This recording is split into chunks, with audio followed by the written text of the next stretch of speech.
তবে বসে যখন আছেন, উপস্থিত যখন হয়েছি, দু চারটা কথা কোরআন হাদিস থেকে বলবো। যদি আমরা আল্লাহ আল্লাহ রাসূলের ভালোবাসার ব্যক্তি হয়ে থাকি তাহলে আমরা এটা শুনবো। কোরআন হাদিসের কথা শুনলে যার কাছে ভালো লাগে তারাই হয় জান্নাতি। অর্থাৎ নেক কাজ করতে যার কাছে শান্তি লাগে, ভালো লাগে, তারা জান্নাতি। আর যাদের কাছে এরকম কাজগুলো ভালো লাগে না, তারা জান্নাতি মেহমান হতে পারবে না। আজকের এই কোরআন হাদিসের মাহফিলে রাত্র প্রায় 1টা বাজে, যে আল্লাহ আপনাদেরকে কোরআনের পক্ষে, হাদিসের পক্ষে ধৈর্যের সহিত বসে থাকার তৌফিক দিলেন এবং এই এলাকার মানুষ থেকে যাচাই বাছাই করে নবীর আশেক হিসাবে কবুল করে, আল্লাহর প্রিয় বান্দা হিসাবে পছন্দ করে এত রাত পর্যন্ত ধৈর্যের সহিত বসার তৌফিক যে আল্লাহ আমাদেরকে দিলেন, সে আল্লাহর শুকর আদায় করে সকলে একবার বলুন আলহামদুলিল্লাহ। এই সময় আওয়াজ যদি গর্জিয়াস হয় তাহলে আল্লাহ বেশি খুশি হয়, কারণ রাত্র যত বেশি হয় আমার আল্লাহ বান্দার সাথে সম্পর্ক তত বেশি হয়। কারণ এই সময় তো মানুষ সজাগ থাকে না, এই সময় মানুষ ঘুমায়। কিতাবে আসছে 3 কিসিমের ব্যক্তির জন্য জাহান্নামের আগুন হারাম হয়ে যায়। এক কিসিমের ব্যক্তি হলো যারা নবীর প্রেমে চোখে ঘুম দেয় না, জাগ্রত থাকে। বলুন কার প্রেমে? কোন নবী? যেই নবী সৃষ্টি না হইলে জগৎ সৃষ্টি হতো না। শুধু জাহান্নামের আগুন হারাম হয় এটাই শেষ নয়, নেকির বাজেট কত?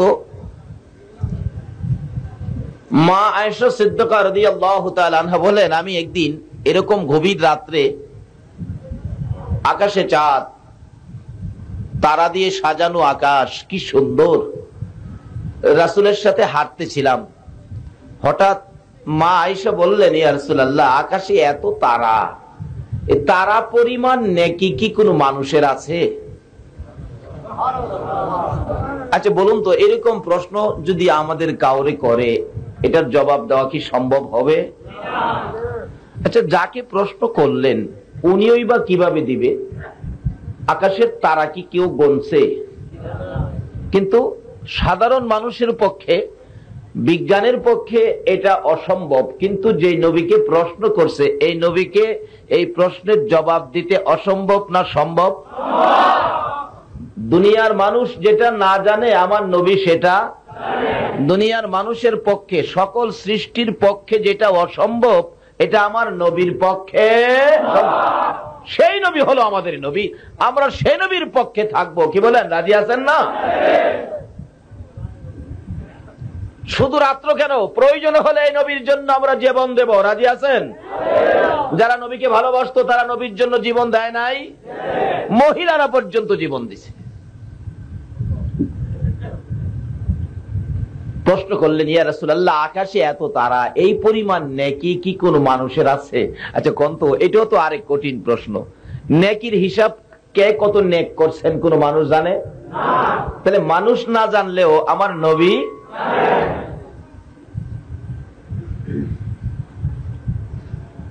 দুই প্রশ্ন, আকাশে এত তারা, তারা পরিমাণ নেকি কি কোন মানুষের আছে? জবাব দিলেন রাসূল, আয়েশা আছে তো। হুজুর বলেন কি, এত নেকি কার আছে বলুন তো? নবী বলেন, এই আকাশের তারা পরিমাণ নেকি আছে হযরত উমরে ফারুক রাদিয়াল্লাহু তাআলা। মা আয়েশা বলেন, ইয়া রাসূলুল্লাহ, উমরের এত নেকি, এত নেকি, এত নেকি। আয়েশা তুমি কি ভাবতেছো, কি যেন তুমি বলবে মনে হয়? আয়েশা বলেন, ইয়া রাসূলুল্লাহ, আমি ভাবছিলাম আমার বাবা আবু বকরের কথা নি বলেন। নবী বলেন, হাসতে হাসতে বলেন, আয়েশা শোনো, ওমরের নেকি হলো আকাশের তারা বরাবর, তোমার বাবার নেকির হিসাবটা শুনবে? হুজুর আমি তো শুনতে চাইতেছি। ইয়া রাসূলুল্লাহ বলুন না। রাসূল বলেন, শোনো, সমস্ত পৃথিবীর মানুষ যদি এক একজন মানুষ ওমরের মতো নেকিওয়ালা হয়, প্রত্যেকটা মানুষের নেকি আকাশের তারা বরাবর ওমরের মতো, আর সমস্ত পৃথিবীর মানুষের নেকি যদি এক পাল্লাই তুলে দেওয়া হয়, তোমার বাবা আবু বকরের এক রাত্রের নেকি যদি আরেক পাল্লাই তুলে দেওয়া হয়, তোমার বাবা আবু বকরের এক রাতের নেকের সাথে সমস্ত পৃথিবীর উম্মতের নেকি ওজনে কোলাবে না।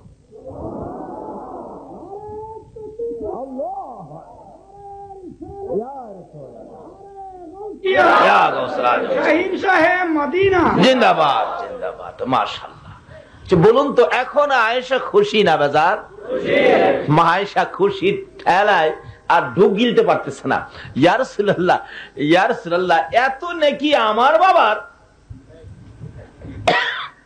কিভাবে এই রোজগার করলো একটু বলতে চাই, শুনতে চাই। আমার নবী দুইটা চোখের পানি জর জর করে ছেড়ে দিলেন। আয়েশা, যেদিন মায়ের দেশ বাবার দেশ ছেড়ে চোখ ভর্তি পানি বুক ভর্তি ব্যথা লইয়া মক্কা থেকে হিজরত করে মদিনায় রওনা হব, তার থেকে 6 মাস আগে তোর বাবাকে বলেছিলাম, আবু বকর গো, থাকতে পারবো না, মক্কা নগরীতে হিজরত করতে হবে, মদিনায় যাব, মন বলে সঙ্গী হবে তুমি আবু বকর। আয়েশা, ওই দিন থেকে 6 মাস পর তোর বাবার ঘরের দরজার পাশে দাঁড়াইয়া গভীর রজনীতে ডাক দিয়েছিলাম আবু বকর বলে, সঙ্গে সঙ্গে আবু বকর লাব্বাইকা ইয়া রাসূলুল্লাহ বলে জবাব দিয়ে পিছন দিয়ে বেরিয়ে আসলেন। জিজ্ঞেস করলাম, আবু বকর, ডাক দেওয়ার সাথে সাথে জবাব দিলে, তুমি কি ঘুমাও নাই? আবু বকর বলেন, ইয়া রাসূলুল্লাহ, আমি কেমন করে ঘুমাবো? আপনি বলেছিলেন হিজরত করবেন, সঙ্গী হব আমি। ওই দিন থেকে আমি আবু বকর ঘুমায় না, দরজার পাশে হিজরতের সামান কাঁধে নিয়ে দাঁড়াইয়া থাকি। হুজুর, আমি যদি ঘুমিয়ে থাকি, আপনি নবী দরজার পাশে দাঁড়াইয়া আবু বকর আবু বকর বলে ডাকবেন, এই বেয়াদবি আমি করতে পারি না। ইয়া রাসূলুল্লাহ, ওই দিন থেকে আজ 6টা মাস পার হয়ে গেল। 6 মাসের মধ্যে একটা দিন পিঠ বিছানার মধ্যে লাগাই নাই। আরামের বিছানা হারাম করে দিয়েছি, আরামের গুণ নবীর ভালোবাসায় হারাম করে দিয়ে হিজরতের সামান কাঁধে নিয়ে দরজার পাশে কানটা লাগাইয়া দাঁড়াইয়া থাকি। কোন সময় জানি আল্লাহর বন্ধু আবু বকর কইয়া ডাক মারে। হুজুর, আমি ঘুমাই নাই এই পর্যন্ত। আমার নবী বলেন, আয়েশা রে, আমি নবীর পাগল প্রেম ভালোবাসা লইয়া যাই আবু বকর 6টা মাস এইভাবে দাঁড়াইয়া দাঁড়াইয়া রাত্র কাটাইছে। এর এক একটা রাত্রের বিনিময় আমার আল্লাহ এই পরিমাণ নেকি আবু বকরকে দান করেছে। এটা নামাজ পড়ে নয়, রোজা করে নয়, হজ করে, জাকাত দিয়ে নয়, এটা শুধুমাত্র কি দিয়ে বলুন তো?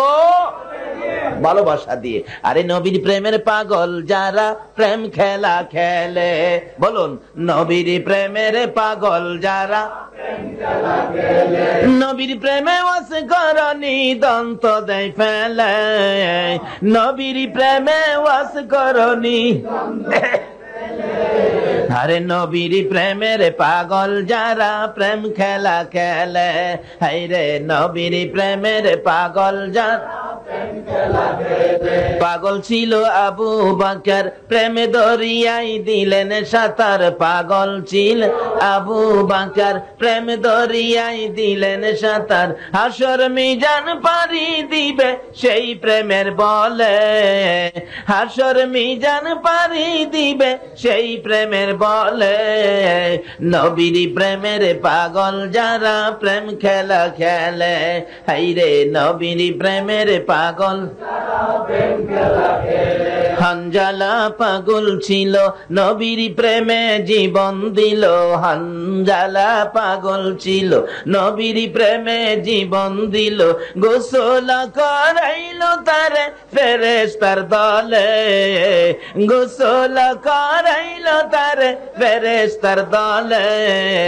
নবীর প্রেমের পাগল যারা প্রেম খেলা খেলে, হায়রে নবীর প্রেমের পাগল যারা। কি বলেন? এই নবীর প্রেমে বসে থাকলে বাজেট বেশি হবে না কম হবে? আচ্ছা বলুন, পৃথিবীর কোন নবী রাসূল কোন মানুষ পারছে কি ফেরেশতাদের হাতে গোসল হইতে? একটাই ব্যক্তি গোসল ফেরেশতারা দেয়, সে নবীর পাগল হযরতে আনজালা। সেই নবীর প্রেমে জাগ্রত থাকলে, চোখে ঘুম না দিলে এই চোখের জন্য জাহান্নামের আগুন হারাম। আপনারা যে বসে আছেন, কি বললেন, মনটা কি কয়, এই বাজেট আমরা পাবো কিনা? ইনশাআল্লাহ বলেন, ইনশাআল্লাহ পাবো। কেন? এই বাজেটগুলি আমাদের নামে অ্যালটমেন্ট দেওয়ার জন্য আমার নবী, উম্মতের কান্ডারি নবী, গুনাহগারের বন্ধু নবী মদিনার রওজা পাকে শুয়ে আছে। নবী তো দাওয়াত পেয়েছিলেন আরশে যাওয়ার জন্য, যায় নাই। সিদরাতুল মুনতাহা যাওয়ার জন্য যায় নাই। জান্নাতুল ফিরদাউসে যাওয়ার জন্য একটা প্রস্তাবও নবী রাখে নাই। নবী বলছে, না, আমি আমার উম্মতের পাশে মদিনায় শুয়ে শুয়ে তামাম পৃথিবীর উম্মতের খবর রাখবো। জোরে জোরে কোন সুবহানাল্লাহ। আমরা কি করি না করি, প্রত্যেক জুমার দিন আসরের নামাজের সময় সমস্ত পৃথিবীর উম্মতের হিসাবের খাতাগুলো জুমার দিন মদিনা নিয়ে জমা দেওয়া হয়। আল্লাহ কয়, আমার বন্ধুরে আগে দেখাবি, বন্ধুর সিগনেচার হইলে আমি কবুল করব। সুবহানাল্লাহ, আসতে কইলেন। সকল নবী রাসূলের কথাগুলো, আমলগুলো, ইবাদতগুলো পর্যন্ত আমার নবীর সিগনেচার না হওয়া পর্যন্ত আমার আল্লাহ কবুল করে না। আজকে সেই নবীর উম্মত হইয়া রাত্রে জাগ্রত থাকবো, আমাদের ভাগ্য ভালো হবে না খারাপ হবে? এই আয়োজন কে করেছেন? আপনারা কেমন মায়ের সন্তান? নিশ্চয়ই যারা মাহফিলের আয়োজন করেছেন, যারা মাহফিলে বসেছেন, আপনার মা আপনি পেটে থাকাকালীন নবীর উপর দুরূদ শরীফ পড়ছিল। এই দুরূদের তাসীর আপনাদের গায়ে আছে বিধায় আজকে নবীর প্রেম ভালোবাসায় রাত্র জাগ্রত থাকতে আপনাদের ইচ্ছে হয়েছে। ওই নবীর প্রেম আর ভালোবাসায় টান দিয়েছে যে আল্লাহ আমাদেরকে সে নবীর ভালোবাসায় এই মাহফিলে বসে রাত্র কাটানোর ব্যবস্থা করে দিয়েছেন, কবুল করেছেন। আজকে কি যে ভাগ্য আমরা! এই বাজেট কত! এই নবীর প্রেম ভালোবাসায় যে চোখে ঘুম দেয় নাই, এই চক্ষু জাহান্নামের আগুনের জন্য হারাম হয়ে যায়। 2 নাম্বার হলো, যেই চোখ থেকে আল্লাহর আযাব গজবের ভয়ে একটা ফোঁটা পানি বাহির হইছে, এক ফোঁটা পানি, যার চোখ থেকে আল্লাহর আযাব গজবের ভয়ে চোখ থেকে এক ফোঁটা পানি বাহির করতে পারছেন, তার জন্য জাহান্নামের আগুন হারাম। 3 নাম্বার হলো, যেই জিনিস আমার জন্য দেখা হারাম, এই হারাম বস্তুর থেকে যার চোখটা ফিরাইয়া রাখছে, ওই চোখের জন্য জাহান্নামের আগুন হারাম। তাহলে আমরা 3টা জিনিস এখানে পাইলাম। এর প্রথমটা হলো, যেই চোখ নবীর প্রেমে জাগ্রত। আপনারা কার প্রেমে বসে আছেন? তাহলে আপনারা যে আল্লাহ এভাবে নবীর প্রেমে আপনাদেরকে কবুল করেছেন, জোরে সোরে আবারও বলুন আলহামদুলিল্লাহ। এটা কি এই সে নবীর উম্মতের আওয়াজটা এরকম হইলে চলবে? একটু গর্জিয়াস হওয়া দরকার। এই নবীর উম্মত কি দুর্বল না সবল? কিভাবে সবল? হাদিস শরীফ খুঁজলে পাবেন।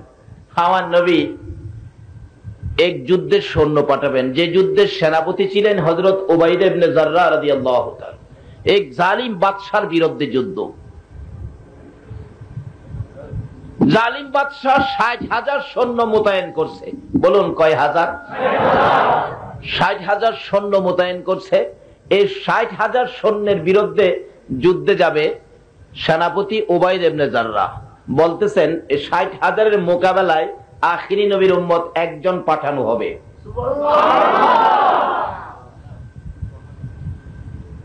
যদিও একজন হয়, বলুন তো একজনের পক্ষে আছে কে? এই নবীর পক্ষে যদি আমরা থাকি, আমাদের পক্ষে থাকবে কে? কি যে আমাদের ভাগ্য! কি লাগবে, কি দরকার? ও ব্যবসায়ী ভাইরা, ব্যবসায়ী লাভের দরকার। এই নবীর উম্মত হয়ে হাতটা বাড়ান না। এই নবীর উম্মত হাত বাড়াইলে আমার আল্লাহ হাত খালি ফিরাইতে পারে না। কিন্তু বাড়াবেন কি প্রসেসে? এই প্রসেসটা দিবে কোরআন হাদিস। আল্লাহর ওলিরা হাত বাড়াইলে এই হাত খালি ফিরাইতে পারে না। কেন? তারা প্রসেস জানে, সিস্টেম জানে, বিধান জানে। কারণ যেই নবীর একটা উম্মত বাকি থাকতে আমার আল্লাহ এই পৃথিবী ধ্বংস করবে না। তাইলে এই উম্মতের পাওয়ার আছে কিনা? কিভাবে আছে, কি করলে থাকবে, এটা একটু আলোচনা করব। কি বলেন, কষ্ট হবে আপনাদের? আসুন আগে বাড়ি। বলতেছিলাম পাওয়ার কেন বাড়বে না, যাইতেছে আখিরি নবীর উম্মত ৬০,০০০ কাফেরের মোকাবেলায় সৈন্য পাঠাবে কয়জন? বলতেছেন কে যাবেন? একজন সৈন্য কে যাবেন? একজন টট করে দাঁড়ায় গেছে। কেন? আল্লাহ আল্লাহ রাসূল যদি পক্ষে থাকে বলুন কোনো ভয় আছে? একজন তো চট করে দাঁড়ায় গেছে। বলতেছেন যে না তুমি পারবে না। আরেকজন দাঁড়াইলেন, কয় না তুমিও পারবে না, বসো। ৩ নম্বরে যিনি দাঁড়াইলেন কিতাবে আসছে উনি হলেন খালিদ বিন ওলীদ। তরবারিটা হাতে নিয়ে দাঁড়াই বললেন আমি যাব। বলতেছেন হ্যাঁ তুমি যাবে, তোমার পক্ষে সম্ভব। সেনাপতি বললেন হে খালিদ বিন ওলীদ, ৬০,০০০ সৈন্যের মোকাবেলায় তুমি একা যাবে, এই সাহস তুমি কোত্থেকে পাইলি? এবার খালিদ বিন ওলীদ বলেন যেদিন থেকে জানি এক পাশে থাকে লা ইলাহা ইল্লাল্লাহ আর এক পাশে থাকে মুহাম্মাদুর রাসূলুল্লাহ, ওই দিন থেকে খালিদ বিন ওলীদ ৬০,০০০ কেন ৬০ লক্ষ সৈন্যকে ভয় পায় না। খালিদ বিন ওলীদ বলেন আমাকে অনুমতি দেন, আমি রওনা হয়ে যাই। এবার পিছন থেকে সেনাপতি বলেন একবারে খালি একজন না দিয়ে আর ৫৯ জন দেই, ১০০০-এ একজন, ৬০,০০০-এ ৬০ জন পাঠাই। ঠিক আছে, অনুমতি দেওয়া হলো। ৬০ জন নিয়ে যাইতেছে যুদ্ধে।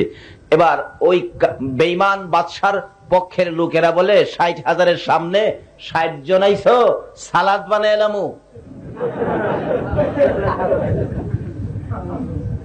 কিতাব বলেন খালিদ বিন ওলীদ আকাশের দিকে তাকাইয়া বলেছেন প্রভু গো, তুমি যার খাতিরে সব বানাইছো, আমি তোমার সেই বন্ধুর গোলাম, তোমার সেই বন্ধুর বিজয়ের পতাকা উড়ানোর জন্য তরবারি হাতে নিয়েছি। আল্লাহ বলেন খালিদ বিন ওলীদ ভয় পাইস না, এই তরবারির পক্ষে আছি আমি আল্লাহ। যুদ্ধ শুরু হয়ে গেল। খালিদ বিন ওলীদ বলেন এই তরবারিটা আকাশের দিকে ওরা একটা ডাক মারছে, নারায়ে তাকবীর, আল্লাহু আকবার। এইভাবে এক ডাকে আক্রমণ শুরু করলে কাফের বেঈমানেরা বলে আমরা দেখতেছি এই তরবারির সাথে আকাশ থেকে ৬০,০০০ তরবারি একবারে মারতেছে। এই নবীর পক্ষটা কত পাওয়ারফুলি পক্ষ। ৬০,০০০ খতম। পিছনের লোকজন যারা দেখতে আইছিল বাদশার কাছে খবর দিল বাদশা সুবিধা হবে না, এক তরবারি দিয়ে ৬০,০০০ খতম। বলস কি? হ্যাঁ। লোকটার নাম কি? শুনেছি ময়দানে কে যেন বলে খালিদ বিন ওলীদ। আল্লাহু আকবার, নারে তাকবীর, নারে রিসালাত, নারে গাউসিয়া ডাকতেছে। শুনছি ময়দানে খালি আওয়াজ হয়, লোকটার নাম খালিদ বিন ওলীদ। বাদশা কই তাহলে তো লোকটাকে আমার দেখতে হয়। তোমরা যা বলো বাদশা খালিদ বিন ওলীদকে দেখতে চাইছে, মানে ইচ্ছা হলো কোন রকম নিতে পারলে তারে কি করবে? কতল করে দিবে। এদিকে যেই রাস্তা দিয়ে এরকম রাস্তা দিয়ে ঢুকবে খালিদ বিন ওলীদ, কিতাব বলেন এই রাস্তার দুই পাশে ৩ লক্ষ সৈন্য মোতায়েন করছে। সৈন্যদের অবস্থান ছিল কি? তরবারি দিয়া গেট বানাইছে। এভাবে দুই দিকে সৈন্যরা লাইন করে দাঁড়ায় আর তরবারি এভাবে দিয়ে গেট বানাইছে। এই তরবারির গেটের ভিতর দিয়ে খালিদ বিন ওলীদ ঢুকবে। চিন্তা করছেন নি ব্যাপারটা? উবাইদ ইবনে জাররা বলতেছেন হে খালিদ বিন ওলীদ, লোকটা তোমার সাথে কি বলতেছে? সেনাপতি, লোকটা নাকি বাদশার পক্ষ থেকে আসছে, আমাকে বলছে বাদশার সাথে দেখা করতে। উবাইদ ইবনে জাররা বলেন না না, সেনাপতির সাথে কথা বলো। তোমরা কি ইচ্ছে খালিদ বিন ওলীদকে নিয়ে কতল করবে না? আমার সাথে কথা বলো। খালিদ বিন ওলীদ বলেন হে সেনাপতি, বাধা দিও না, এখনো তরবারির রক্ত শুকায় নাই। যার প্রেম ভালোবাসায় ময়দানে এসেছি, যার প্রেম ভালোবাসায় আল্লাহ রাব্বুল আলামিনের পক্ষ থেকে শক্তি পেয়েছি, এই শক্তি রক্ত এখনো শুকায় নাই, আমাকে যেতে দাও। এমন কোন বাদশা নাই খালিদ বিন ওলীদকে বাধা দিয়ে রাখতে পারে। যেতে দাও। ঠিক আছে যাও। যাইতেছে তরবারিটা হাতে, যাই দেখি ঘেটের মধ্যে এভাবে সৈন্যরা তরবারি দিয়ে গেট করে রাখছে। এই যে অবস্থা ঘেট করেছে, মাথা একটু নত করে ঢুকতে হয়, নত করে। আছে না আমাদের দেশে? বড় বড় লোকের বাড়ির গেট দেখলেন না, মাথা নত করে ঢুকতে হয়। এটা কোন বিধান, কোত্থেকে পাইলেন? খালিদ বিন ওলীদ বলেন, তোমরা গেট উঁচু করো। কয় না, এই বাদশার দরবারে ঢুকতে গেলে মাথা নত করেই ঢুকতে হয়। খালিদ বিন ওলীদ বলেন, মুসলমান আল্লাহ ছাড়া কারো কাছে মাথা নত। এই শিক্ষাই আমার নবী শিখাইছে। যদি এই শিক্ষায় শিক্ষিত হতে পারেন, পৃথিবীর কোন বিজাতি মুসলমানদের গায়ে আঘাত করতে পারে না।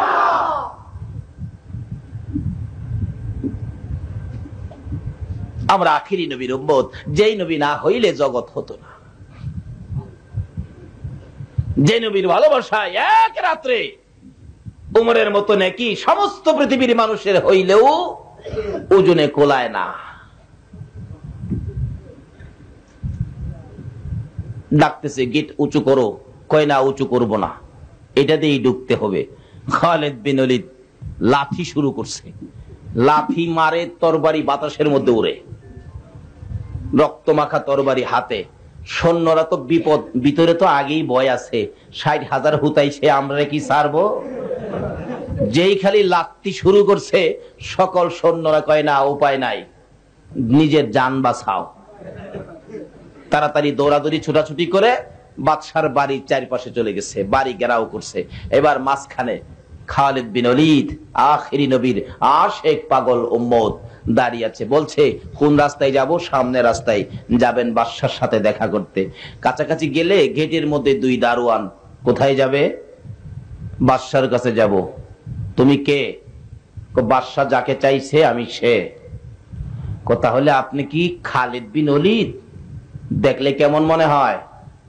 তরবারি দেখো না লাল, তরবারি লাল দেখে তানরা লীল হয়ে গেছে। স্যার, অনুমতি লাগবে না, যান। প্রথম গেট পাস করার পরে কয়, যাই হোক বিপদ পার হইছে। দ্বিতীয় গেটের ওয়ালা কয়, সামনেরটা যখন বাধা দিছে না, তারে বাধা দিলে সুবিধা হবে না, স্যার জানগা স্যার। এইভাবে 5-7টা গেট পার হইয়া যায়, দেখে বাদশাহ আরামে বসে আছে। বাদশার সামনের আসনে গিয়া খালিদ বিন ওলীদ বসছে। জিজ্ঞেস করে, বাদশাহ তুমি কে? যা দেখার স্বাদ ছিল আমি সে। সুবহানাল্লাহ কর না। এই খেলাই তো আমরা খেলবো। আমরা যে আখিরি নবীর উম্মত, যেই নবী না হইলে জগৎ, যেই নবী না হইলে আদম নবী, যেই নবী না হইলে মুসা নবী, আর যেই নবী না হইলে ঈসা নবী, যেই নবী না হইলে আরশ কুরসি লৌহ কলম কিছুই।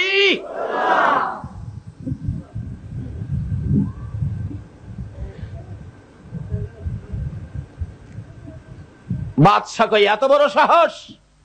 এই বাদশার দরবারে আসতে অনুমতি নিয়ে আসতে হয়। খালিদ বিন ওলীদ বলেন, কোন বাদশার দরবারে কোন অনুমতি নিতে হয় এটা খালিদ বিন ওলীদ ভালো জানে। তুমি নাকি আমাদের দেখতে চাইছো? বাদশা কয়, একটু দূরে বসেন, দূরে বসেন। বাদশা কয়, দূরে বসতে খালিদ বিন ওলীদ সামনে আগাইয়া হাঁটুর সাথে হাঁটু লাগাইয়া বইছে। বৈশার রক্ত মাখা তরবারিটা বাহির করে দেখে, লাগাল পায়নি। এই খালিদ বিন ওলীদ, এত বড় সাহস কোত্থেকে পাইলি? আমার ঘাড়ের কাছে তরবারি আনলি। জানো 60,000 নয়, 3 লক্ষ সৈন্য তোমাকে ঘেরাও করে রাখছে। এখন যদি তোমাকে নির্দেশ করি, তোমাকে 3 লক্ষ টুকরা করে ফেলবে। খালিদ বিন ওলীদ বলেন, এত বড় সাহস তুই বাদশা কোত্থেকে পাইলি? তুই হুকুম দেওয়ার আগে তোকে টুকরা করে ফেলাবো। খালিদ বিন ওলীদ বলেন, তুই সাবধান হয়, সোজা হয়, তোরে আগে শেষ করব। বাদশা বলেন, খালিদ রাখো। 3 লক্ষ সৈন্যের ঘেরাওয়ের মধ্য থেকে আমি বাদশার ঘাড়ে তরবারি আনতে এই সাহস তুমি কোত্থেকে পাইলি? খালিদ বিন ওলীদ বলেন, যেদিন পড়েছি কালিমা লা ইলাহা ইল্লাল্লাহু মুহাম্মাদুর রাসূলুল্লাহ, ওই দিন থেকে খালিদ বিন ওলীদ দুনিয়ার কোন বাদশাকে ভয় পায় না। জোরে জোরে কান সুবহানাল্লাহ। ওই বাদশা বলেন, খালিদ দাঁড়া, এই কালিমা পড়ার পরে যদি পৃথিবীর কাউরে ভয় পায় না, এত সাহস হয়, তাহলে আমি আর এই কাফের থাকতে রাজি না। আমার এই কালিমা পড়াইয়া মুসলমান বানাইয়া দাও। যেই নবীর উম্মত, যেই নবীর পক্ষে গেলে, কালিমা পড়লে এই পরিমাণ শক্তি হয়, আওয়াজটা তো সেই কিসিমের হওয়া দরকার, গর্জিয়াস ভাবে। আবারও বলুন আলহামদুলিল্লাহ। এইবার বোঝা যায় ঘন্টা দেড়েক চলবো, ব্যাটারি চার্জ আছে। আসুন মোহাব্বত একটু দুরূদ শরীফ পড়ুন, আলোচনায় যাই। আল্লাহুম্মা সাল্লি আলা সাইয়্যিদিনা মুহাম্মাদ। আল্লাহুম্মা সাল্লি আলা সাইয়্যিদিনা মুহাম্মাদ নবী মাওলানা মুহাম্মাদ নবিয়ানা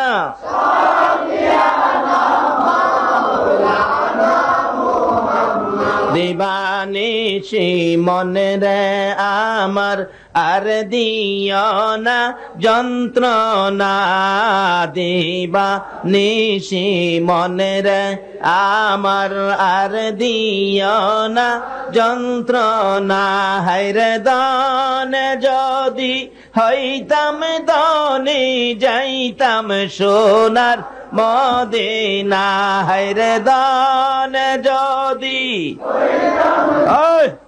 যাইতাম সোনার না। আল্লাহুম্মা সাল্লি আলা সাইয়্যিদিনা মুহাম্মাদ। আল্লাহুম্মা সাল্লি আলা সাইয়্যিদিনা মুহাম্মাদ নবিয়ানা মাওলানা মুহাম্মাদ নবিয়ানা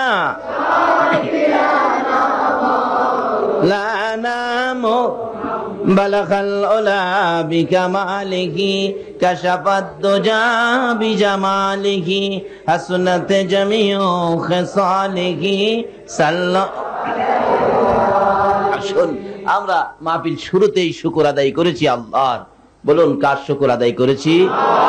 আল্লাহ নিজে বলেছেন কোরআন শরীফে, লাইন শাকারতুম লাযীদান্নাকুম ওয়া লাইন কাফারতুম ইন্না আযাবি লাশাদীদ।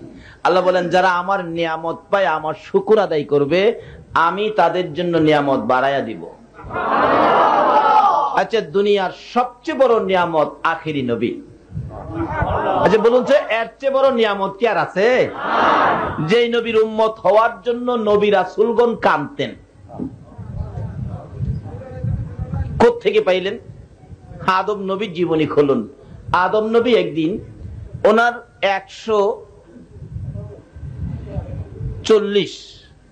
120 জোড়া সন্তান।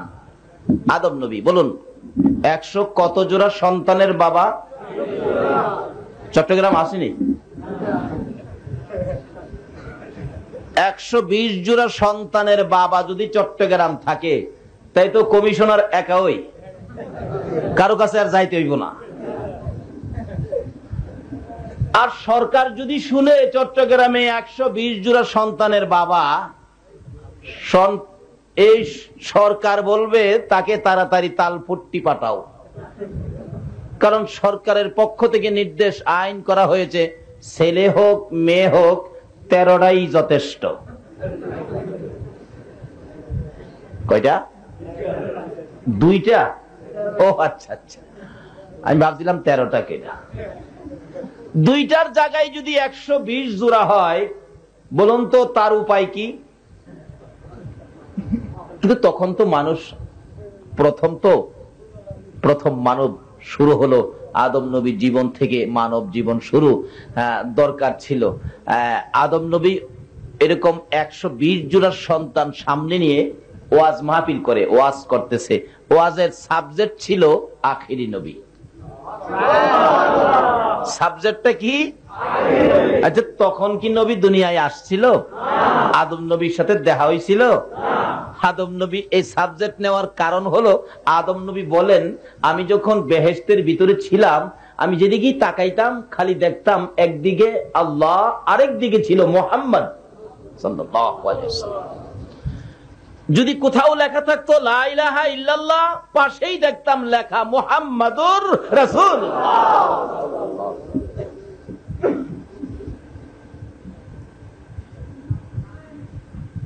আদম নবী বলেন সাবজেক্ট আখিরি নবী, কারণ বেহেশতে যেই খেলা দেখছি রে, তোরা তো দেহস নাই, আমি দেখছি। ওয়াজ করলেন 3.5 ঘন্টা, সাবজেক্ট একটাই, আমাদের নবী।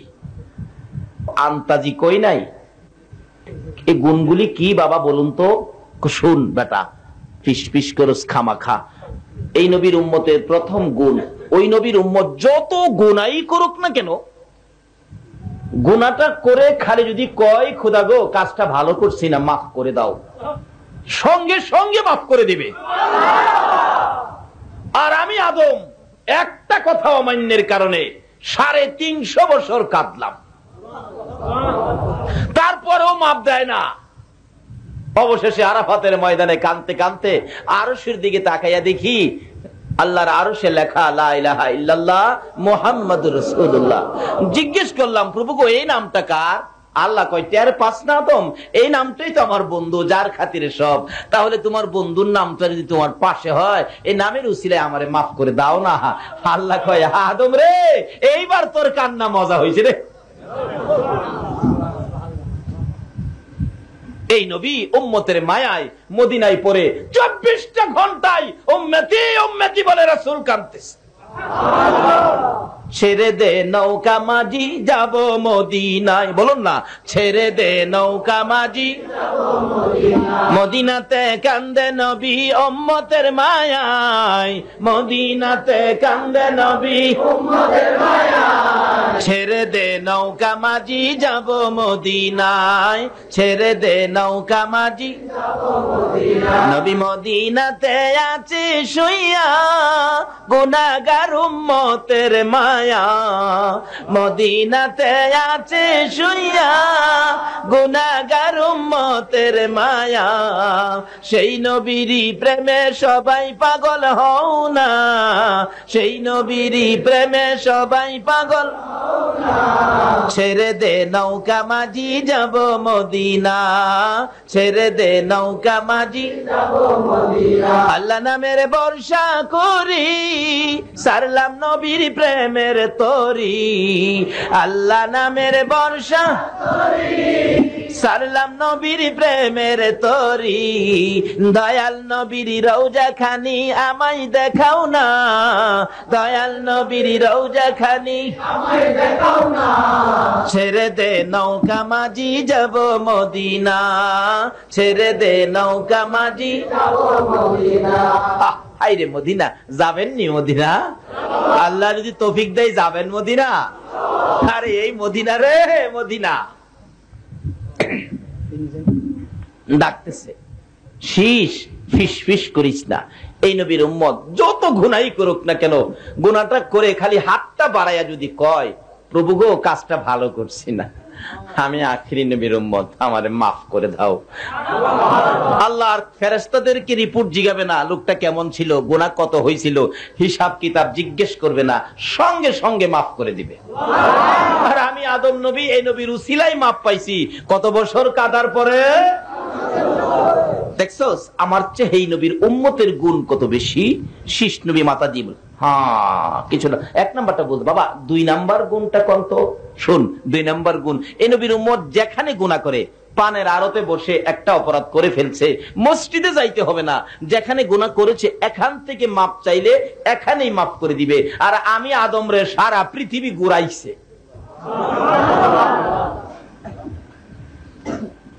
বাবা ঠিকই তো। আচ্ছা বাবা 3 নাম্বার গুণ,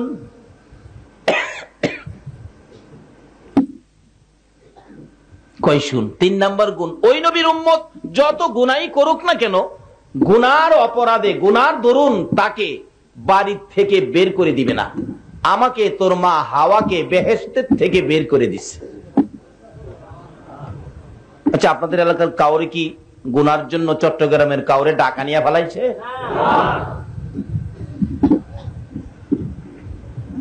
গুনাহ কত গুনাহ করছি, এরপর আল্লাহ ডাকে কলিয়া ইবাদিয়াল্লাযিনা আসরাফু আলা আনফুসিহিম লা তাকনাতু মির রাহমাতিল্লাহ। আল্লাহু আকবার কান্না। আমার আল্লাহ বলেন বন্ধু, বন্ধু গো আমার বান্দারা কি গুনাহ করেছে? তারা কি গুনাহ করে আমাকে ভয় পেতেছে? তারা কি ভয়ে থরথর করে কাঁপতেছে অন্তর? ও বন্ধু, আপনি বলে দেন, গুনাহ করলে করেছে, তারা যেন আমার রহমত থেকে দূরে সরে না যায়।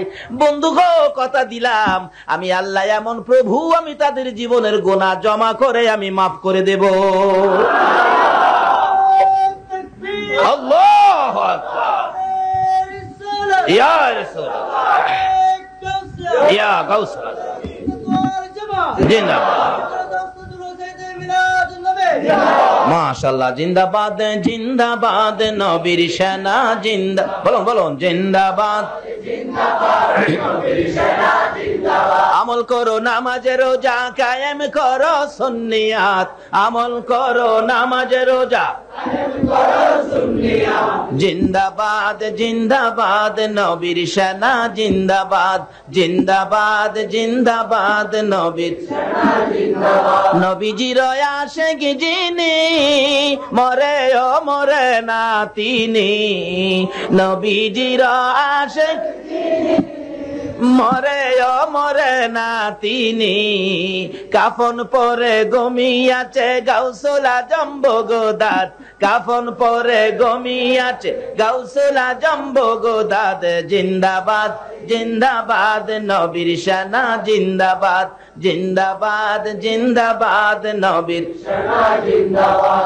নবীর জন্য হওরে পাগল, ওহে নবীর আশিক সকল, নবীর জন্য হওরে পাগল, ওহে নবীর আশিক সকল, পার করিবে দয়াল নবী রোজ হাসর ফুলসিরাত, পার করিবে দয়াল নবী রোজ হাসর ফুলসিরাত, জিন্দাবাদ, জিন্দাবাদ, নবীর সেনা জিন্দাবাদ, জিন্দাবাদ, জিন্দাবাদ, নবীর সেনা জিন্দাবাদ। আমল করো নামাজে রোজা, কায়েম করো সুন্নিয়াত, আমল করো নামাজে রোজা, কায়েম করো সুন্নিয়াত, জিন্দাবাদ, জিন্দাবাদ, নবীর সেনা জিন্দাবাদ, জিন্দাবাদ, জিন্দাবাদ। বলতেছিলাম, অন্য নবী রাসূলের উম্মতেরা গুনাহ করলে সারা দিন রাত ব্যস্ত হয়ে যায়, কিভাবে জীবনের গুনাহগুলি মাপ নিব, কিভাবে মাপ নিব। আর আমার আল্লাহ ব্যস্ত থাকে কিভাবে আখিরি নবীর উম্মতের মাপ দিব। জোরে জোরে কোন সুবহানাল্লাহ। আমার আল্লাহ বলেন, বন্ধু বলে দাও না আমার বান্দাদেরকে, তারা কি গুনাহ করেছে, তারা যেন ভয় না পায়, আমার রহমত থেকে যেন দূরে সরে না যায়। কথা দিলাম, আমি তাদের জীবনের গুনাহগুলো জমাইয়া আমি আল্লাহ মাফ করে দেব। আদম নবী ওয়াজ করেন, শীষ ফিস ফিস করিস না বেটা, এই নবীর উম্মতের পাওয়ার আছে, গুণ আছে। বাবা 3 নাম্বার গুণ শুনলাম, বেহেশতের থেকে বাইর করে দিল। এই নবীর উম্মতের কোটি কোটি গুনাহ করলো, বাড়িতে বাইর করবে না, কয় না। 4 নাম্বার গুণ শুন, 4 নাম্বার গুণ হলো ওই নবীর উম্মত কোটি কোটি গুনাহ করবে, এমন গুনাহ করবে যে গুনার দরুন গুনাহ এত গুনাহ হয়েছে আকাশের নিচে জমিনের উপরে তার গুনাহ রাখার আর জায়গা নাই। এই পরিমাণ গুনাহও যদি কেউ করে,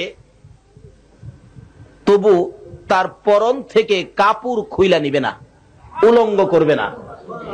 আমি আদমরে উলঙ্গ করে ফেলাইছি, তাইলে আমার চেয়ে হে নবীর উম্মতের গুণ বেশি। শীষ নবী কয় বাবা 5 নাম্বার গুণ, ওই নবীর উম্মত যত গুনাহই করুক না কেন, তার কাছ থেকে তার বিবিকে দূরে সরাইয়া নিবে না। এরকম আসেনি? কেউ প্রমাণ দিতে পারবেন? নামাজ পড়ে না, ভালো কাজ করে না, তার বিবি তিব্বতের মারে চট্টগ্রাম থেকে ঢাকা নিয়ে ফেলাইছে, পারবেন না। ওই আদম নবী ওয়াজ করতেছে, বাবা শীষ এই নবীর উম্মতের, নবী তো তুলনাই নাই, নবীর উম্মতের অবস্থা দেখো না। 5 নাম্বার গুণ, ওই নবীর উম্মত কোটি কোটি গুনাহ করবে, কিন্তু তার কাছ থেকে তার বিবিকে দূরে সরাবে না। আমার কাছ থেকে তোর মা হাওয়াকে দূরে সরাইয়া দিছে, এমন দূরেই সরাইছে খুঁজাও পায় না।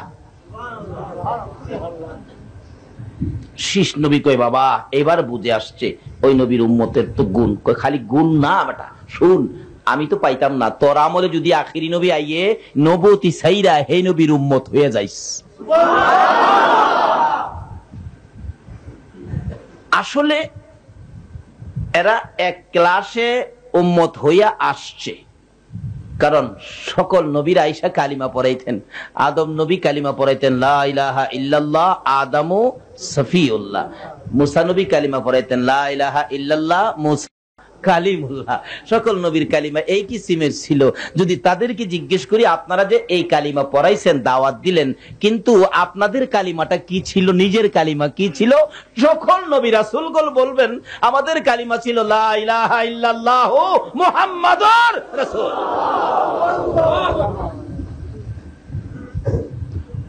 আজকে সেই নবীর উম্মত আমরা, আমাদের কথা আল্লাহ শুনবে না, শুনবে কার কথা? কিন্তু কিভাবে শোনাইবেন? রাস্তা দিছে নবী, আসুন না সামনে বাড়ি। কি বলেন, কষ্ট হইতেছে আপনাদের? কারণ রাস্তা তো অনেক হয়ে গেছে, আসুন আগে বাড়ি দেন না। এই নবীর প্রেমে রাত্র দিলে লস হবে না, তো লাভই হবে, বরং জাহান্নামের আগুন। শীষ নবী মাঝখানে দাঁড়ায়, বাবা এটা বুঝলাম। আরেকটা প্রশ্ন রাখি। কি প্রশ্ন? আপনারে বলে ফেরেশতারা সেজদা করছিল, কাহা করছিল, তো আখিরি নবীরে কি ফেরেশতারা সেজদা করব? আদম নবী হাসে আর কে, বেটা শীষ কিছুই বুঝোস না, খালি করস ফিস ফিস। আরে সেজদা তো করছে আমারে, আসলে হাকিকতে আমারে করে নাই। আমরা নামাজ পড়ি মসজিদে, সেজদা করি পাকাই। আচ্ছা, আসলে কি মসজিদের ওয়ালকে সেজদা করি আমরা? সেজদা করি কাকে? মসজিদে সেজদা, কিন্তু আসলে মসজিদ কেনা, সেজদা করি কাকে?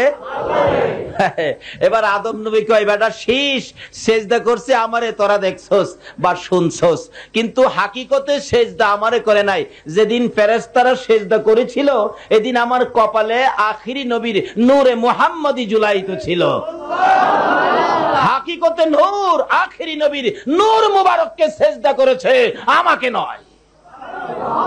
আর ফিস ফিস করিস না, আমি পাইতাম না, তুই পাইলে উম্মত হয়ে যাইস। যাই হোক, শীষ থেকে শুরু করে একের পর এক আস্তে আস্তে আস্তে আস্তে এই দরখাস্ত হযরত ঈসা আলাইহিস সালাতু সালাম পর্যন্ত পৌঁছে গেছে। ঈসা নবী একদিন যাইতেছে, এক পাহাড়ের নিচ দিয়ে হাঁটতেছে আর বলতেছে, খোদা গো, আমি তো এই যুগে একজন বুজুর্গ, তোমার নবী। আল্লাহ কয়, হ্যাঁ নবী হিসাবে তো তুমি বুজুর্গ, আমার মতো বুজুর্গ মনে আর এই জগতে নাই। আল্লাহ কয়, ঈসা নাই? আচ্ছা সামনে বারো। যা দেখি বিরাট বড় এক সাদা পাথর। জিজ্ঞেস করলেন, প্রভু গো, এই পাথরটা? কহ, এটা একটা পাথর। এটা কি ব্যাপার, কি এত বড় পাথর? তো আর কোনোদিন দেখি নাই, এত সাদা এত সুন্দর। কয়, দেহস নাই এটার মধ্যে কিছু আছে? কি আছে দেখবি? কহ, তো তোর হাতে লাঠি দিয়া পাথরে আঘাত করো। পাথরে আঘাত করলে পাথরটা ফাইটা দুই ভাগ হলে ভিতর থেকে একটা সুন্দর বুড়া মানুষ বাহির হয়েছে। ঈসা আলাইহিস সালাতু সালাম জিজ্ঞেস করেন, বাবা বুড়া, এই পাথরের মধ্যে তুমি কিভাবে থাকো? আমি আল্লাহর কুদরতে থাকি। খানা দানা খাও কোত্থেকে? তা তো আমার চিন্তা না, আমি আল্লাহর তাসবিহ তাহলিল আদায় করি, খাওনের টাইমে এই বেহেশতের ফল ফলাদি খাই, দেখো না ঠোঁটা পয়রা রয়েছে। ঈসা নবী কই, প্রভু গো, ভাবছিলাম আমি বুজুর্গ, এখন দেখি আমার চেয়ে বুজুর্গ আরো। বাবা, এই বেহেশতের ফল ফলাদি পাথরের ভিতরে বসে খাও, তাতে তুমি খুব বড় বুজুর্গ, আমার চেয়ে বুজুর্গ দেখা যায় তুমি। আচ্ছা, এখানে কত বছর যাবত তুমি এইভাবে কাজ করতেছ আর খাইতেছ? বুড়া কয়, বাবা আমি 400 বছর যাবত এখানে খাইতেছি। হাই হাই বাবা, তুমি এত বড় বুজুর্গ, তুমি 400 বছর যাবত এইভাবে পাথরের ভিতরে থেকে বেহেশতের ফল ফলাদি খাইতেছো, তাই তো আমার চেয়ে বেশি বুজুর্গ তুমি। বাবা তুমি তো খুব বড় বুজুর্গ। বুড়া হাসে আর কয়, বাবা রে, বুজুর্গ আমি বড় না, আমার চেয়ে আরো বড় বুজুর্গ আছে। ঈসা নবী কই, কে? কই, এমন এক নবী আইতেছে, এই নবীর উম্মত যারা হইতে পারবে, আমি বুড়া 400 বছর এই বসে ইবাদত করে যে বুজুর্গি হাসিল করেছি, ওই নবীর উম্মতেরা এক রাত্রের ইবাদতে এর চেয়ে বেশি বুজুর্গি হাসিল করবে। ঈসা নবী কয়, খোদা গো, আর ছাড়তাছি না, আমারে এই নবীর উম্মত না করে পারবা না, ছাড়তে আসি না। কান্দা শুরু করছে। আল্লাহ কয়, যা, তারে কবুল করলাম, সশরীরে এই সাকের টাইন আকাশে উঠাইছে, আবার দুনিয়াতে দিবে আমাদের মতো আপনাদের মতো আখিরি নবীর উম্মত বানায়া। ঈসা নবী কয়, আমার নবুয়তি দরকার নাই, এই নবীর উম্মত হইয়া যায়। জোরে জোরে খান সুবহান। ঈসা নবীর উম্মতের একদিন বলে, যেমন আদম নবীর উম্মতেরা বলছিল, ঈসা নবীর উম্মতেরা বলতেছে। ইনজিল কিতাবের ঘটনা, ইনজিল কিতাবের মধ্যে আছে। ইনজিল কিতাবে একদিন ঈসা নবী ওয়াজ করতেছেন, সাবজেক্ট ছিল আমাদের নবী। এমন সময় একজন বলতেছেন, উম্মত বলতেছেন, হে নবী ঈসা, এইভাবে আখিরি নবীর প্রশংসা করতেছেন, তাহলে কি আখিরি নবীর সামনে কি আপনি ঈসা নবীর দাম নাই? ঈসা নবী বলেন, শুন বেটা, পেটপিটি করস, আখিরি নবীর সামনে আমি ঈসা নবীর দাম কত? আখিরি নবী যদি স্যান্ডেল মুবারক পায়ে দিয়া বসে থাকে, আখিরি নবীর পাও মুবারকের স্যান্ডেলটা খোলার ক্ষমতা আমি ঈসা নবীর। আজকে সেই নবীর উম্মত করে যে আল্লাহ আমাদেরকে বসিয়েছে, আপনারা কেমন ভাগ্যবান মায়ের সন্তান।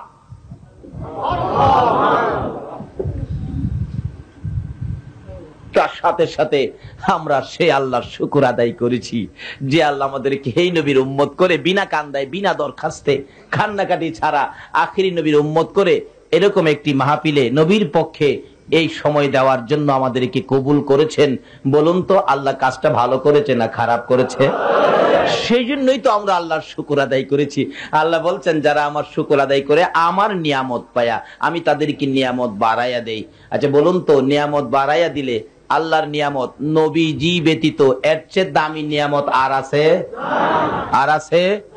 মা আমেনা বললেন, যেদিনে রাহমাতাল্লিল আলামিন নবী দুনিয়ায় আসছে, আমি আমেনা কোলে নিয়ে বারবার খালি তাকায় দেখতেছি, খোদা গো, এটা দিয়ে আমারে সোনার পুতুল বানাইয়া দিছো, এটা দিয়ে আমারে নূরের পুতুল বানাইয়া দিছো। আল্লাহ গো, যদি আজকে তার বাবা থাকতো, না জানি কত খুশি হইতো। এমন সময় দেখি একটু অন্ধকার অন্ধকার দেখা যায়। আমেনা বলেন, তাকাইয়া দেখি উপরে দিয়ে দুইটা পাহাড় একত্রিত হয়ে গেছে, একটা গেট হয়ে গেছে। এবার লক্ষ্য করে দেখি আমার কুলের সোনার পুতুলের দিকে খানায় কাবা মাথা নত করে আমার সন্তানের দিকে সেজদা জানাইতেছে। এর চেয়ে বড় নিয়ামত বলুন আর কি হতে পারে? যেই নবী না হইলে খানায় কাবা হতো না, মসজিদ মাদ্রাসা হতো না, আরশ কুরসি লৌহ কলম হতো না, কুল কায়নাতের কিছুই হতো না, জান্নাত হতো না, জাহান্নাম হতো না। এই নবী পাওয়ার পরে বলুন, এর চেয়ে আরো বেশি নিয়ামত পাওয়ার আছে কিনা? তাই আমরা শুকর আদায় করলাম আল্লাহর। বলুন কার? আল্লাহ নিয়ামত বাড়াইয়া দিবে। খোদা গো, আর কত বাড়াইবা? এই নবী পাওয়ার পরে আর নিয়ামত আমরা আর দরকার নাই। আল্লাহ কয়, এই নবী পাওয়ার পরে তোমরা প্রথম নিয়ামত কি? এক ডাকে তোমরা আমি মাফ করে দিলাম। এরপরেও কি করে আমার নবী একদিন খুব কাঁদতেছেন। আল্লাহ জিগাই, বন্ধু গো, সব সময় তুমি খালি কাঁদো, ব্যাপারটা কি বলো না? খোদা গো, আমি কাঁদি, অন্যান্য নবী রাসূলের উম্মতেরা আছে, তারাও গুনাহ খাতা আছে, অপরাধ আছে। আমার উম্মতেরা যদি গুনাহ করে, অপরাধ করে, এই হিসাব কিতাব যদি হাসরের জমিনে প্রকাশ হয়, অন্য নবী রাসূলের উম্মতেরা বলবে আখিরি নবীর উম্মতেরও অপরাধ আছে, তাহলে আমি লজ্জা পাবো। আমাকে খুশি করার জন্য আপনি কিছু করতে পারেন? আল্লাহ কয়, বন্ধু গো, সকল নবী রাসূলের চেষ্টা ছিল আমাকে খুশি করবে, আর আমি আল্লাহর ইচ্ছা হলো আপনাকে খুশি করব। আমার নবী বললেন, প্রভু যদি আমাকে খুশি করতে চাও, আমার একটা দাবি মেনে নাও।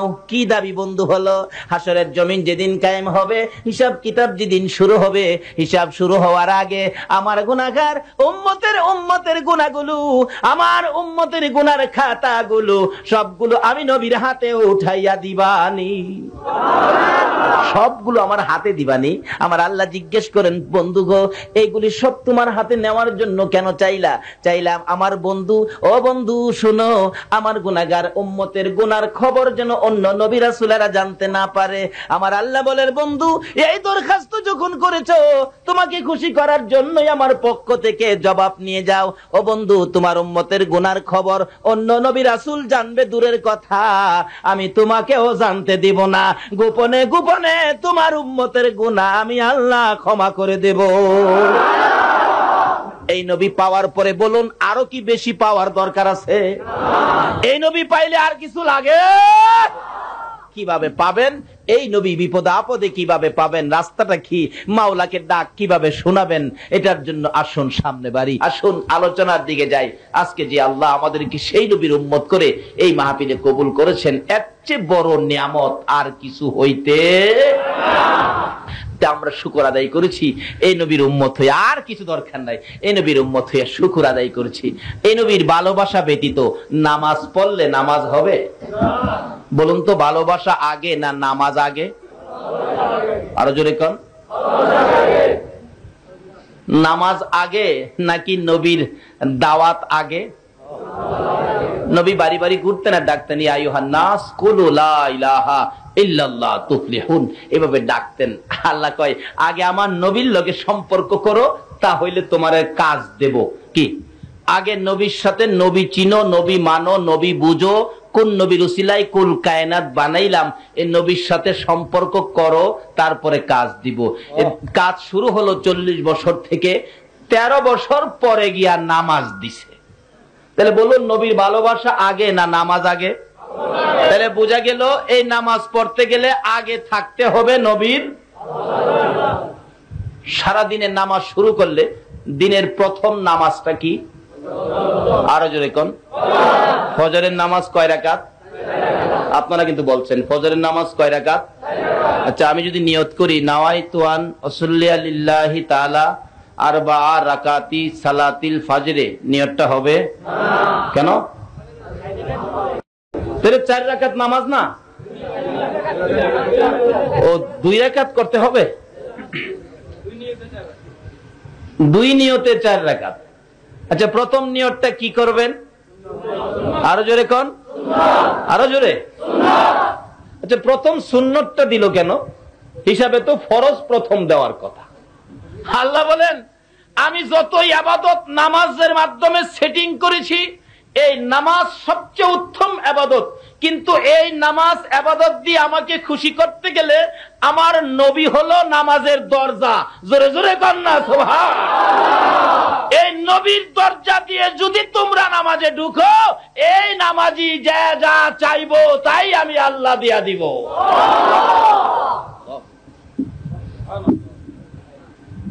প্রসেস, রাস্তা, সিস্টেম, অবস্থা বুঝেন, তাহলে ডাক দিলে শুনবো, আর না হয়তো ডাকলে।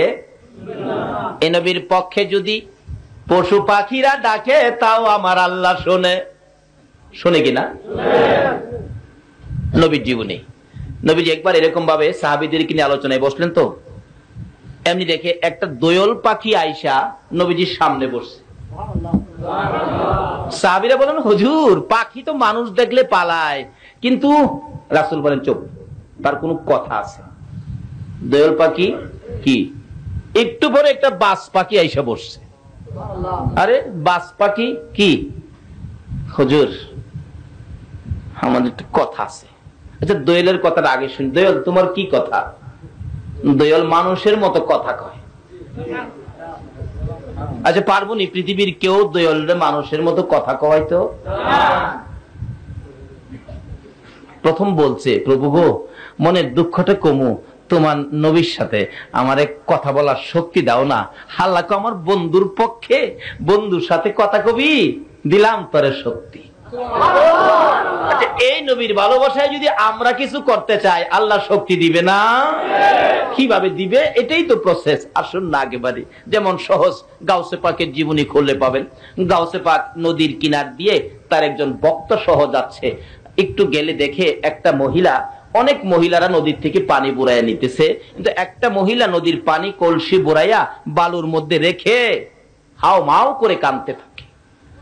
জিজ্ঞেস করলেন গাউসে পাক, এই ভক্ত, দেখো তো মহিলাটা কান্দে কেন? দয়ার নবীর উম্মত তো, তাদেরও তো দয়া আছে। জিজ্ঞেস করলেন, মা, তুমি কেন কান্দো? বললেন, বাবা, এই মনের দুঃখ কার কাছে কমু? কেউ শুনে না এই দুঃখ, কেউ শুনে না এই দুঃখ। আমার একটা ছেলে ছিল, বিয়ে করার জন্য নদীর ওই পারে পাঠাইছিলাম, কিন্তু ঘূর্ণিঝড়ে ধরে বরযাত্রী সহ আসার সময় ছেলের বউ সহ নিচ্ছিন্ন হয়ে গেছে, মিসমার হয়ে গেছে। বাবার লাশটা পর্যন্ত পাইলাম না। বলুন তো, মা লাশ পাইলেও মা এটারে আনজায়া ধরে কিনা? আমার জানা ঘটনা, একবার অ্যাক্সিডেন্ট হইল, ছেলে অ্যাক্সিডেন্টে লাশ বাড়িতে আনলে সবাই দেখতেছে, মা বলেন কার লাশ? তোমার ছেলে। একবারে সমস্ত শরীর রক্তে, মস্তক ছিটা রক্ত টক্ত, একবারে দেখলে মানে খারাপ লাগে। এরকম অবস্থায় সকলের কাছে খারাপ, কিন্তু মা দৌড়াইয়া যাইয়া এইভাবে আনজাইয়া ধরছে, বুকের সাথে লাগাইয়া মা দুইটা গালে চুমাইতেছে। বাবা রে, মায়ের কলিজা পাঠাইয়া কই রওনা হয়েছো? এমন একটা দয়া সন্তানের জন্য মার আছে কিনা বলুন? আসুন দেখি এই মা ব্যাপারে নিয়ে আমার আল্লাহ কিছু কয়, নবী নি কিছু কয়। দুঃখিনী মা কান্দে, আল্লাহর ওলির ভক্ত, আমার কলিজা মানে না, আমার বাবার লাশটা পর্যন্ত আমি পাইলাম না। ও কতদিন হয়েছে? 12 বছর। বলুন কত বছর? 12 বছর। হুজুর গাউসে পাকের কাছে বলতেছেন, হুজুর এই মহিলাটার একটা ছেলে ছিল, বিয়ে করতে ওপার গেছিল, ঘূর্ণিঝড়ের শেষ, এখন 12 বছর হয়েছে, ছেলের মায়ায় 12 বছর পর্যন্ত মহিলাটা কান্দে। সব মহিলারা পানি নিয়ে চলে যায়, কিন্তু এই মহিলাটা ছেলের মায়ায় কান্দে। বলুন তো, মার কান্না কি জীবনে শেষ হয়? এই মারে কষ্ট দিছেন, সব শেষ হয়ে যাবে। আচ্ছা 12 বছর মহিলাটাকে কান্দা থামাইতে কও, কে বলতেছেন? আরো জোরে কর। 2 রাকাত নামাজ পড়ছে। এই শিক্ষা আমার নবীর। শিক্ষাটা কার? কারণ নবীর জীবনী খুলুন না। আবু জাহেল যত প্রশ্ন করতো আমার নবীরে, আবু জাহেল প্রশ্ন করলে নবীজি বলতেন, চাচা আমাকে 2 রাকাত নামাজ পড়ার সুযোগ দিবেন? দোয়া কবুল কিভাবে করাবেন রাস্তা নবী দিয়ে গেছে। 2 রাকাত নামাজ পড়ার সুযোগ দিবেন? আবু জাহেল কয় নামাজ পড়ো, নামাজ পড়ো, নামাজ পড়লে কি হবে? এখন এক জাতের মানুষ আছে কয় নামাজ পড়লে কি হয়, কয় না নামাজ পড়ে কি করছো?